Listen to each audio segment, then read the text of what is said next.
ஓம் சரணாகத தீனார்த்த பரித்ராண பராயணே சர்வசியார்த்திகரே தேவி நாராயணி நமஸ்துதி.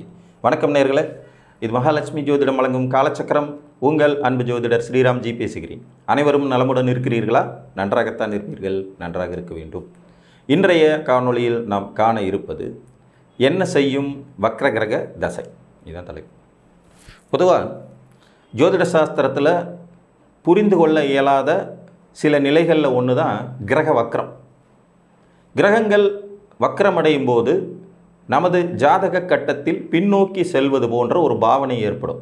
ஆனால் உண்மையிலே எந்த கிரகமாவது பின்னாடி போகுதான்னு கேட்டால் அப்படிலாம் இல்லவே இல்லை.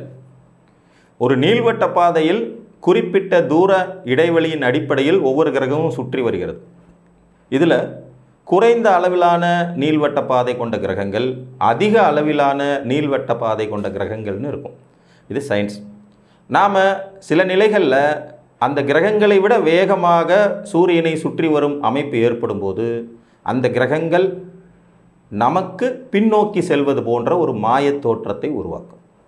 இதை தான் நம்ம ஜோதிட சாஸ்திரத்தில் வக்ரம் அப்படின்னு குறிப்பிட்டு வச்சுருக்கோம். ஸோ கிரகம் தன்னுடைய இயல்புபடியே தான் இயங்கிட்டு இருக்கும். நமக்கு அது பின்னோக்கி செல்வது போன்ற ஒரு மாயத் தோற்றம் ஏற்படும். இதில் உள்வட்ட பாதை வெளிவட்ட பாதைன்னு ரெண்டு விதத்துலேயும் கிரகங்கள் அந்த மாதிரி வக்ரமடையும். இதில் சூரியனோடு அருகாமையிலே இருக்கக்கூடியவர்கள் புதனும் சுக்கிரனும். இவர்களின் வக்ரகதி என்பது டிகிரி அடிப்படையில் மட்டுமே தீர்மானிக்கப்படும். புதன் சுக்கிரனை தாண்டி பூமிக்கு வெளிவட்டத்தில் இருக்கக்கூடிய கிரகங்கள் அப்படிங்கிறது பார்த்திங்கன்னா செவ்வாய், குரு மற்றும் சனி. இந்த மூவருடைய வக்ரகதி என்பது சூரியனிடம் இருந்து 5வது வீட்டில் தொடங்கி 9வது வீட்டில் முடியும் அமைப்பு அப்படின்னு சொல்லுவாங்க. இப்போ சூரியன் சிம்மத்தில் இருக்கார் அப்படின்னு வச்சுக்குவோம். அப்போ தனுசில் இருக்கக்கூடிய கிரகம், மகரத்தில் இருக்கக்கூடிய கிரகம், கும்பத்தில் இருக்கக்கூடிய கிரகம், மீனத்தில் இருக்கக்கூடிய கிரகம், மேசத்தில் இருக்கக்கூடிய கிரகம், இதில் குரு, செவ்வாய், சனி இந்த 3 பேரும் அமர்ந்தார்கள் என்றால் வக்ரகதியில் இருக்கிறாங்க அப்படின்னு அர்த்தம்.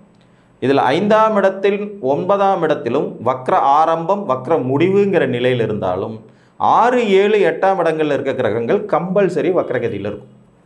இப்போ இந்த சூரியனுக்கு 6, 7, 8 இருக்கக்கூடிய வக்ர கிரகங்களை மட்டுமே நாம் கணக்கில் எடுத்துக்கொள்வது சரி.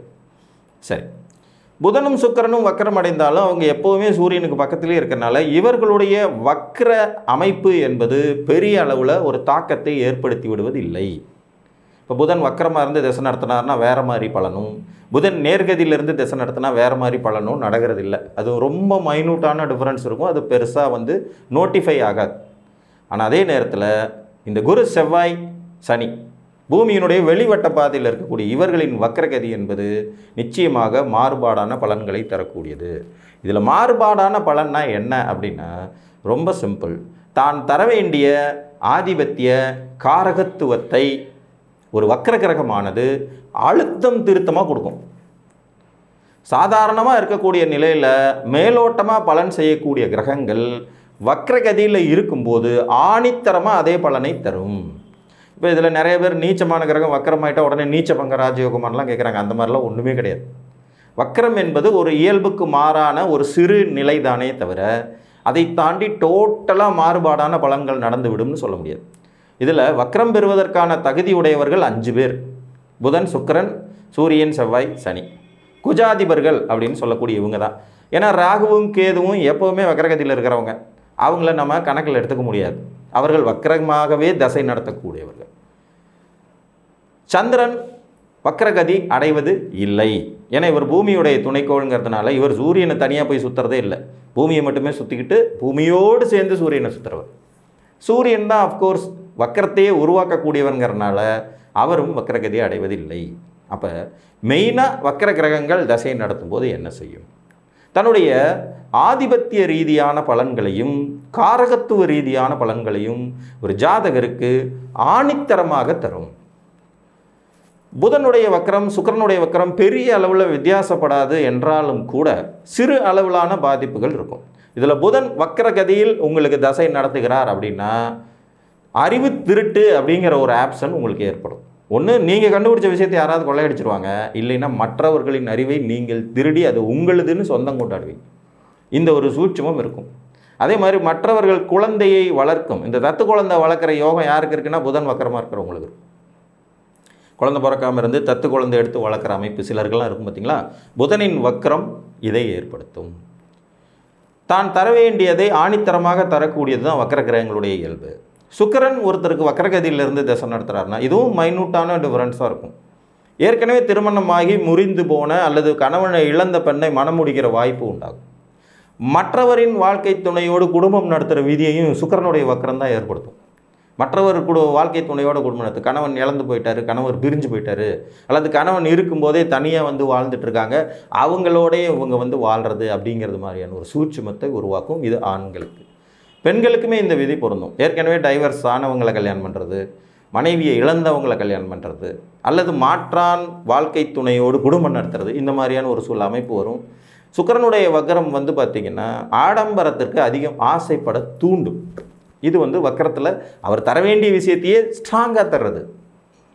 சனி பகவான் ஒருத்தருக்கு வக்கரகதியில் நின்று திசை நடத்துகிறார் அப்படிங்கிற போது நல்ல ஒரு சுறுசுறுப்பையும் உழைப்பின் மேன்மையை உணர்ந்த நிலையையும் அதிகப்படியான உழைப்பை பெறக்கூடிய அமைப்பையும் கண்டிப்பாக கொடுக்கும்.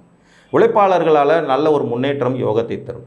பொதுவாக பாவக்கோள்கள் வக்கரகதியில் அடையிறதுங்கிறது ஒரு மாதிரி சிறப்பு. சுபக்கோள்கள் வக்கரகதி அடையும் போது தான் கொஞ்சம் குளறுபடியான பலன்களையும் சேர்த்து தருவாங்க. இப்போ சனி ஒரு இயற்கை பாவி, சோம்பேறித்தனத்துக்கு பேர் போன கிரகம். அவர் வக்கரகதியில் இருக்கும்போது சுறுசுறுப்பாக இருப்பாங்க, கடும் உழைப்பை வெளிப்படுத்துவாங்க, உழைப்பாளிகளால் கிடைக்கக்கூடிய லாபமும் மேன்மையும் கிடைக்கப்பெறும். அதே மாதிரி தன்னுடைய ஆதிபத்திய காரகத்துவத்தை தெளிவாக செய்வாங்க. வக்கரகதியில் இருக்கக்கூடிய சனி பகவான் ஒருவனுக்கு வாழ வேண்டும் என்கின்ற ஆசையை ஸ்ட்ராங்காக தருவார். வாழ்க்கை முழுவதும் வாழணும், நல்ல ஆயுள் பலத்தோடு இருக்கணும், திடகாத்திரமாக இருக்கணும், ஆயுஷை நல்லா பாதுகாத்துக்கணுங்கிற எண்ணத்தையும் நீண்ட ஆயுள் ரகசியத்தையும் கொடுப்பார் அப்படிங்கிறத நிதர்சனமான ஒன்று. செவ்வாய் ஒருத்தருக்கு வக்கரகதி அடையும் போது நல்ல ஒரு ஆக்ரோஷமான செயல்பாடுகள் வெளிப்படும், கோபம் அதிகமாக இருக்கும், செயல்திறன் மிக்கவராக இருப்பாங்க, ஒன்றுக்கு மேற்பட்ட சொத்துக்கள் ஏற்படும் யோகிதை உண்டாகும், மருத்துவத்துறை சாதனையாளர்களாக இருப்பாங்க, புதுசான விஷயங்களை கண்டுபிடிச்சி அதை வந்து பொதுமக்கள் சேவைக்கு பயன்படுத்தக்கூடியவர்களாக இருப்பாங்க, அதிகார பதவியில் உடையவர்களுடன் இணக்கமான சூழ்நிலையும் தொடர்புகளும் ஏற்படும் அமைப்புகளை அவர் கொடுப்பார். சகோதர வர்க்க உறவுகளிடத்தில் அப்பப்போ பகைமை தோன்றி மறையும். பூமி சம்மந்தப்பட்ட விஷயங்கள்னால பெரிய லாபம் இருக்காது அப்படின்னாலும் கூட அதில் வந்து தொடர்ந்து முயற்சி செய்து வெற்றி வாகை சூடும் தன்மை கொண்டவர்கள். இந்த விடாமுயற்சி அப்படிங்கிறது செவ்வாய் வக்கரமாக உள்ளவங்களுக்கு பொருந்தும். அவர் வக்கரகதியும் அடைஞ்சு தசையும் நடத்தினார்னா ரொம்ப பெரிய அளவில் உங்கள் லக்ன சுபராக இருக்கிற பட்சத்தில் நிறைய முன்னேற்றத்தையும் யோகத்தையும் தருவதற்கு தயங்க மாட்டார். அதிகாரத்தை கொடுத்து அதன் மூலம் காசு சம்பாதிக்க வைக்கிற யோகியதை கொடுக்குற கிரகம் செவ்வாய். குரு பகவான் வக்கரகதியில் இருக்கிறவங்க தான் நிறைய வெளிநாடு போகிறதுக்கு ஆசைப்படுவாங்க. எந்த வழியிலேனும் பணம் சம்பாதித்து விட வேண்டும் என்கின்ற அமைப்புகள் இருக்கும். செயற்கை முறையில் கருத்தரிப்புகளை துணை நாட வேண்டிய அமைப்பு குரு வக்கரத்தில் இருக்கும். பணத்தை பதுக்கி வைக்கும் யோகிதைகள் உண்டாகும். தனகாரகன் குரு, அவர் வக்கரகதியில் இருக்கன்னா எந்த வழியிலேனும் பணம் சேர்த்து விட வேண்டும்னு இருப்பாங்க.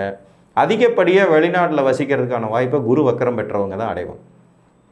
குருவுடைய ரிவர்ஸ் வக்கரம் இது வந்து உங்களுக்கு வந்து பார்த்திங்கன்னா கல்வி தாண்டிய வேறு படிப்புகளை தரக்கூடிய அமைப்பு, மறைமுகமாக பெரிய மனித தோரணை பெறும் யோகிதைகள், வெளிநாட்டில் வசிக்கும் வாய்ப்பு, சொத்துக்களை ரகசியமாக சேர்த்து வைக்கும் அமைப்பு, குழந்தைகள் வழியில் பிடிவாதமான முடிவெடுக்கும் தன்மைகள், செயற்கை முறை கருத்தரிப்பு விஷயங்களுக்கு போக வேண்டிய சூழ்நிலைகள், இந்த ஆர்டிஃபிஷியல் இன்டெலிஜென்ஸ்ன்னு சொல்லக்கூடிய துறைகள் சார்ந்த முறைகளில் குழந்தை பெற்றுக்கிறது, புதிய கண்டுபிடிப்புகளின் மூலமாக பொருள் ஈட்டும் யோகிதைகளை தருவது, அந்நிய தேசத்திலேயே வந்து நிரந்தரமாகவே போய் குடியேறிடலாங்கிற எண்ணத்தை கொடுப்பது, டாலர்களில் சம்பாதிக்கணுங்கிற நினப்பு வருது, இதெல்லாம் குரு வக்கரமாக இருந்து தேசம் நடத்தினாமே ஏற்படும்.